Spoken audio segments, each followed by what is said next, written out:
नमस्कार बच्चों, आज की हिंदी पाठशाला में आप सबका हार्दिक स्वागत है।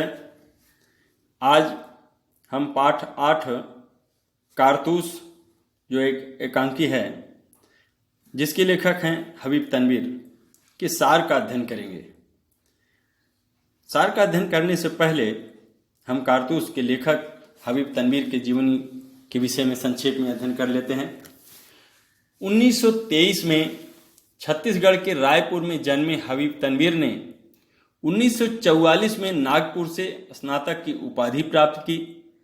तत्पश्चात ब्रिटेन की नाटक अकादमी से नाट्य लेखन का अध्ययन करने गए और फिर दिल्ली लौटकर पेशेवर नाट्य मंच की स्थापना की। नाटककार, कवि, पत्रकार, नाट्य निर्देशक, अभिनेता जैसे कई रूपों में ख्याति प्राप्त हबीब तनवीर ने लोक नाट्य के क्षेत्र में भी महत्वपूर्ण कार्य किया। कई पुरस्कारों, फेलोशिप और पद्मश्री से सम्मानित हबीब तनवीर के प्रमुख नाटक हैं आगरा बाजार, चरणदास चोर, देख रहे हैं नैन, हिरमा की अमर कहानी। इन्होंने बसंत ऋतु का सपना, शाजापुर की शांतिबाई, मिट्टी की गाड़ी और मुद्रा राक्षस नाटकों का आधुनिक रूपांतर भी किया। अब हम कहानी के सार पर आते हैं। प्रस्तुत पाठ में एक ऐसे अपनी जान पर खेल जाने वाले शूरवीर के कारनामों का वर्णन किया गया है जिसका केवल एक ही लक्ष्य था, अंग्रेजों को देश से बाहर निकालना। प्रस्तुत पाठ में लेखक ने 4 व्यक्तियों का वर्णन किया है। वह हैं कर्नल, लेफ्टिनेंट, सिपाही और सवार। कर्नल और लेफ्टिनेंट आपस में वजीर अली के कारनामों की बात करते हुए कहते हैं कि वजीर अली ने अंग्रेजों की नाक में दम कर रखा है और उसको देखकर उन्हें रॉबिन हुड की याद आ जाती है। फिर कर्नल लेफ्टिनेंट को सादत अली यानी वजीर अली के चाचा के बारे में बताता है कि किस तरह वो वजीर अली के पैदा होने से दुखी था और अंग्रेजों का मित्र बन गया था। अवध के सिंहासन पर बने रहने के लिए उसने अंग्रेजों को अपनी आधी दौलत और 10 लाख रुपए दिए थे। मतलब वजीर अली के चाचा जो सादत अली थे।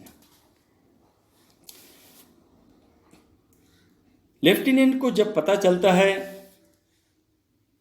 कि हिंदुस्तान के बहुत से राजा, बादशाह और नवाब अफगानिस्तान के नवाब को दिल्ली पर हमला करने के लिए आमंत्रित कर रहे हैं, तो लेफ्टिनेंट की बातों में हामी भरते हुए कर्नल कहता है कि अगर ऐसा हुआ तो कंपनी ने जो कुछ हिंदुस्तान में हासिल किया है वह सब कुछ गंवाना पड़ेगा।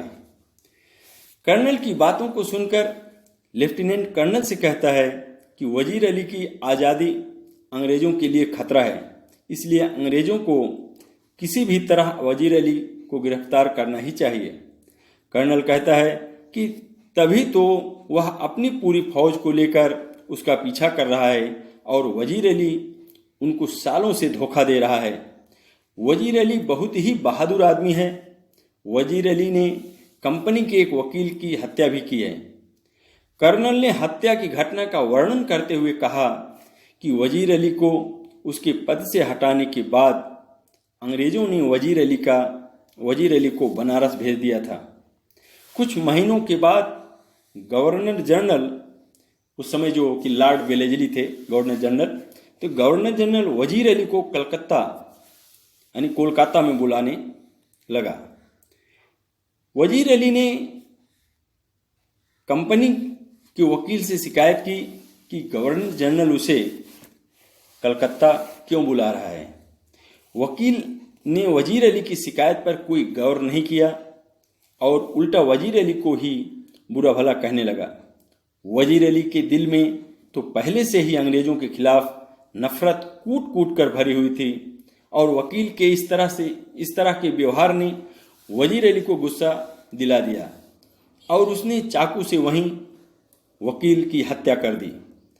कर्नल लेफ्टिनेंट को समझाता है कि वजीर अली किसी भी तरह नेपाल पहुंचना चाहता है।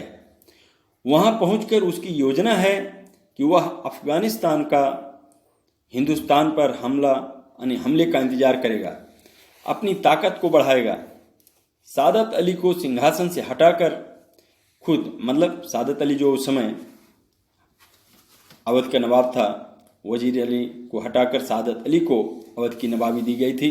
तो वही कह रहे हैं कि सादत अली को सिंहासन से हटाकर खुद अवध पर कब्जा करेगा। कौन? वजीर अली। और अंग्रेजों को हिंदुस्तान से निकालेगा। अंग्रेजी फौज और नवाब सादत अली खां के सिपाही बहुत सख्ती से वजीर अली का पीछा कर रहे हैं। अंग्रेजी फौज को पूरी जानकारी है कि वजीर अली जंगलों में कहीं छुपा हुआ है। लेफ्टिनेंट कहता है कि घोड़े पर सवार आदमी सीधा अंग्रेजों के तंबू की ओर आता मालूम हो रहा है। घोड़े के टापों की आवाज़ बहुत नज़दीक आकर रुक जाती है। सिपाही अंदर आकर कर्नल से कहता है कि वह सवार उससे मिलना चाहता है। कर्नल सिपाही से उस सवार को अंदर लाने के लिए कहता है। कर्नल सवार से आने का कारण पूछता है। सवार कर्नल से कुछ कारतूस मांगता है और कहता है कि वह वजीर अली को गिरफ्तार करना चाहता है। यह सुनकर कर्नल सवार को 10 कारतूस दे देता है और जब सवार से नाम पूछता है तो सवार अपना नाम वजीर अली बताता है और कहता है कि कर्नल ने उसे कारतूस दिए हैं, इसलिए वह उसकी जान को बख्श रहा है। इतना कहकर वजीर अली बाहर चला जाता है। घोड़े के टापों की आवाज़ से लगता है कि वह दूर चला गया है। इतने में लेफ्टिनेंट अंदर आता है और कर्नल से पूछता है कि वह सवार कौन था।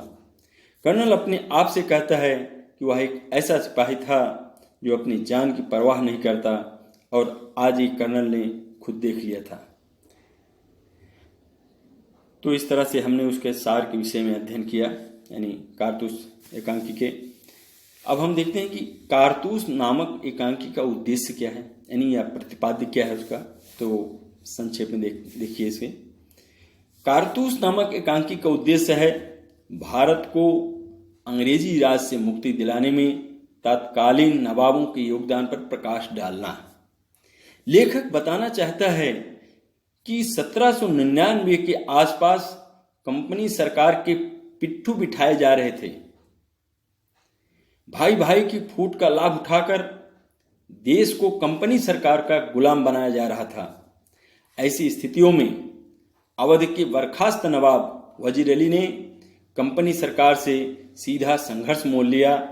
उसने जान की बाजी लगाकर अपने स्वाभिमान की रक्षा की तथा कंपनी सरकार के वजीफे को ठुकराकर जंगल जंगल भटकना स्वीकार किया।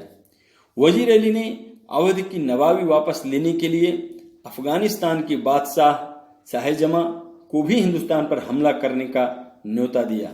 इस न्योता में टीपू सुल्तान और बंगाल के शमसुद्दौला भी शामिल थे। इस प्रकार तत्कालीन नवाबों ने अंग्रेजों से मुक्ति पाने के लिए संघर्ष किया। तो ये जो कारतूस एकांकी है उसका उद्देश्य है लिखने का और उसका प्रतिपाद्य भी यही है। और आपके लिए एक छोटा सा गृह कार्य है कि इस सार के आधार पर मैं आपको दे रहा हूँ। अंग्रेजों ने भारत की आपसी फूट का लाभ उठाकर यहाँ शासन किया, सिद्ध कीजिए या प्रमाणित कीजिए। दूसरा प्रश्न है कि वजीर अली की चारित्रिक विशेषताओं पर प्रकाश डालिए। ये आप जो है दोनों प्रश्नों का उत्तर आपको लिखना है। तो अब अगले कालांश में हम लोग इस एकांकी को विस्तार से अध्ययन करेंगे। आज तो हमने सार बताया और सार के आधार पर छोटा सा गृह कार्य दिया आपको, 2 प्रश्न, इसे आपको हल करना है। इन्हीं शब्दों के साथ मैं अपनी वाणी को विराम देता हूँ। धन्यवाद।